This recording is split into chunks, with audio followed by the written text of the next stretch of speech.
नमस्कार, मैं हूं रमेश भट्ट। इन तस्वीरों को देखकर आपका भी कलेजा फट जाएगा। ये गैरसैंण का एक मेहनती किसान है, लेकिन अफसर ऐसी आपदा लेकर आए या उनकी लापरवाही ऐसी आपदा इनके जीवन में लेके आई कि इनकी गौशाला खत्म हो गई, इनके मवेशी बाल बाल बचे।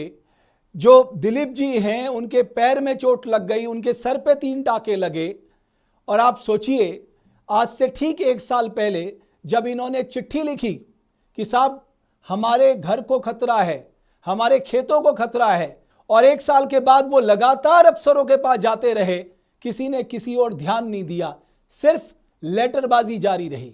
और जब नुकसान हो गया 3 की बारिश के बाद, तो एक पीएमजीएसवाई का अधिकारी लिखता है कि भारी बारिश और अतिवृष्टि के चलते बारिश और गुरुत्वाकर्षण के प्रभाव में मिट्टी नीचे आ गई, और गुरुत्वाकर्षण के प्रभाव में मिट्टी नीचे आ गई और इसलिए इनको नुकसान हो गया।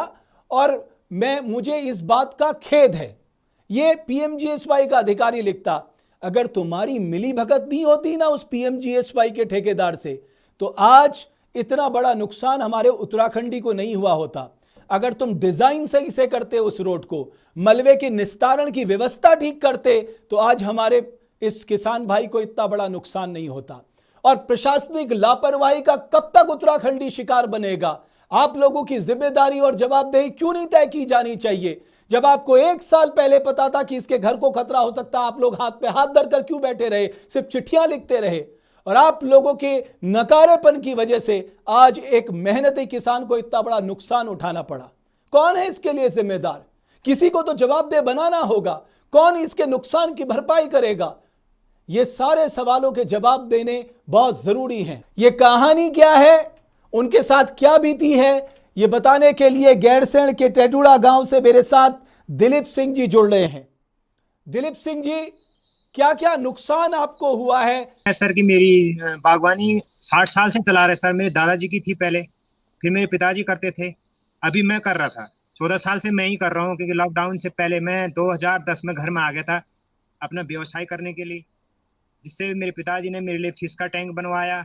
यहाँ तक कि उद्यान विभाग ने मुझे एक 80,000 लीटर का पानी का टैंक दिया। केले के पौध लगाए, उद्यान विभाग से लगाए हैं। आज 3 तारीख को जो आपदा आई, जो पीएमजीएसवाई का मलबा था, जो नैनी को रोड जाने वाली थी, उससे मेरा सारा मलबा जो नीचे आ गया मेरे बगीचे में, और सारा तबाही हो गई सर। आप ये बताइए, आपने सबसे पहले जो एक खतरा आपके ऊपर मंडरा रहा था, इसकी सबसे पहले शिकायत आपने कब की थी? सर मैंने इसकी शिकायत 7/12/2022 को की थी सर, लिखित में, गैरसैंण में।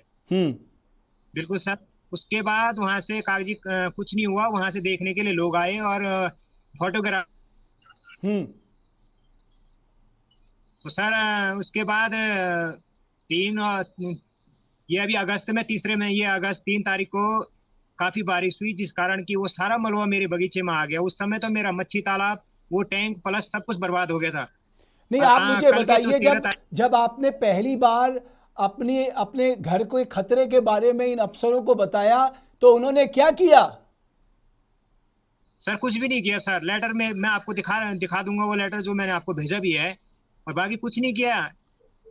खाली मैं प्रशासन से गुहार लगा के बैठा हूँ। प्रशासन कहता है कि हमने आपकी कार्रवाई आगे करवा रखी, आज तक वो कार्रवाई नहीं हो पाई सर। नहीं, जब ये सड़क कट रही थी, जो पीएमजीएसवाई की सड़क बताई जा रही है, और इसका मलबा गिर रहा था, तब आपने इनको बताया था कि साहब इस मलबे से मेरे खेतों को, मेरे घर को, मेरे परिवार को, मेरी जान को नुकसान हो सकता है? बिल्कुल सर। मैंने पीएमजीएसवाई के जे को भी बोला था, जे साहब को भी बोला था कि यहाँ पे चकडम लगा दो 2-3। उनने भी मेरे को कुछ नहीं बोला, बस ऐसे ही कहते रहे कि जी मलबा नीचे नहीं जा रहा, नीचे नहीं जा रहा है। और आपको क्या क्या नुकसान हुआ है, जरा बताइए हमारे दर्शकों को। सर पहले तो आम जनता का रास्ता था सर, सारा रास्ता बर्बाद है। मेरा बगीचा तो अभी हो रहा है, लेकिन आम रास्ता बर्बाद हुआ। उसके बाद आज तो मेरा पूरा ही बर्बाद हो गया। फिश टैंक पूरा भर गया है। जो उद्यान विभाग से मुझे सिंचाई के लिए टैंक मिला था 80,000 लीटर का, वो भी खत्म हो चुका है। मेरी मिर्च की खेती पूरी, मेरा केला था, कम से कम 1 एकड़ का केला लगा हुआ है मेरा, उद्यान विभाग से लिया हुआ है मैंने, सारा खत्म हो चुका सर। आम, अमरूद, यहाँ तक कि मैंने लीची के पौध भी लगाए थे इस बार सर। तो ये जो फील्ड विजिट हुआ था 2022 में, वो बीडीओ और ये पीएमजीएसवाई के कोई जेई वगैरह आए थे, इन्होंने क्या किया तब? सर ये आए थे, उस समय तो मैं यहाँ पे था नहीं, मैं काशीपुर गया था सर, लेकिन उस समय मेरे पिताजी थे वहाँ पे, उन्होंने सारा देखा। उस समय तो नुकसान नहीं हुआ था, लेकिन जो है 3 तारीख की आपदा आई अगस्त में, उसमें सारा नुकसान हो गया सर। और ये केवल आपदा नहीं है, मानव निर्मित आपदा भी है। जब आप रोड को, जब रोड की आप डीपीआर बनाते हैं, रोड को आप डिजाइन करते हैं, तो आपको ये आकलन करना होगा कि साहब इसके मलबे का निस्तारण आप कहां करेंगे। बिल्कुल सर। और आप लोगों की लापरवाही के चलते, और पीएमजीएसवाई के अधिकारी की चिट्ठी बड़ी गौर करने लायक है। इन महाशय का नाम है नरेश कुमार, ये इकाई प्रभारी हैं पीआईयू गैरसैंण के। ये लिखते हैं, जरा आप सुनिए तो सही, ये क्या लिखते हैं। ये कहते हैं कि 3 तारीख की रात को ज़्यादा वर्षा और अतिवृष्टि होने के कारण लैंडस्लाइड होने से वर्षा जल के साथ, आप ध्यान दीजिएगा, वर्षा जल के साथ गुरुत्वाकर्षण के प्रभाव में ये अपने अफसरों को ग्रेविटी समझा रहे हैं कि ग्रेविटेशनल फोर्स के प्रभाव में मिट्टी का प्रवाह हुआ और गधेरे से इतर होकर कृषि भूमि में बिखर गया। इस महाशय को जब ग्रेविटेशनल फोर्स के बारे में पता है, इसको यह पता नहीं है क्रिया और प्रतिक्रिया क्या होती है करके। अगर आप मलबे का निस्तारण सही से नहीं करोगे, वैज्ञानिक पद्धति से नहीं करोगे, अरे तो वो बारिश में तो नीचे ही जाएगा ना। तब आपने ध्यान नहीं दिया।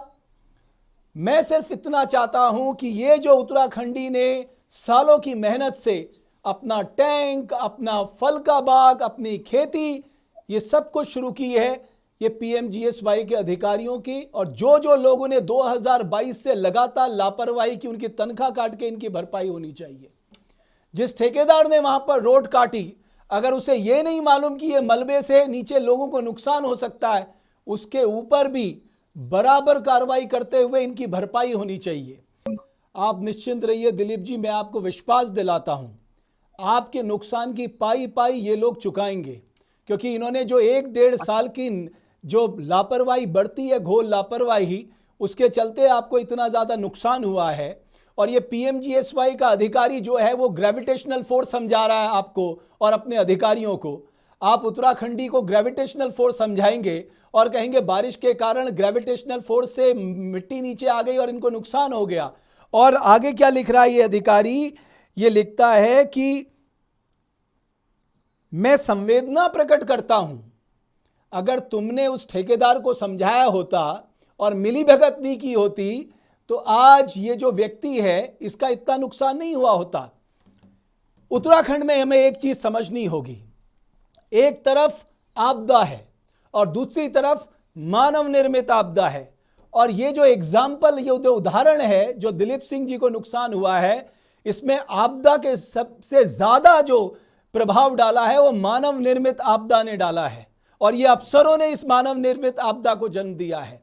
जाहिर है ऐसे लोगों के खिलाफ कार्रवाई होनी चाहिए, क्योंकि इनकी घोर लापरवाही का शिकार हमारा उत्तराखंडी कब तक बनते रहेगा, हमें इस पर भी विचार करना होगा। बहुत धन्यवाद देवभूमि डायलॉग से जुड़ने के लिए, और आप पूरी ताकत से अपनी उद्यमिता को, अपनी खेती को, अपनी बागवानी को आगे बढ़ाइए। पूरा उत्तराखंड आपके साथ खड़ा है, मैं आपको विश्वास दिलाता हूं। हर मेहनती के साथ उत्तराखंडी खड़ा है आज के दिन में, और जिन भी लोगों की लापरवाही के चलते ये हुआ है उनकी जवाबदेही भी तय की जाएगी, ये भी मैं आपको विश्वास दिलाता हूं। बहुत बहुत धन्यवाद देवभूमि डायलॉग से जुड़ने के लिए आपका।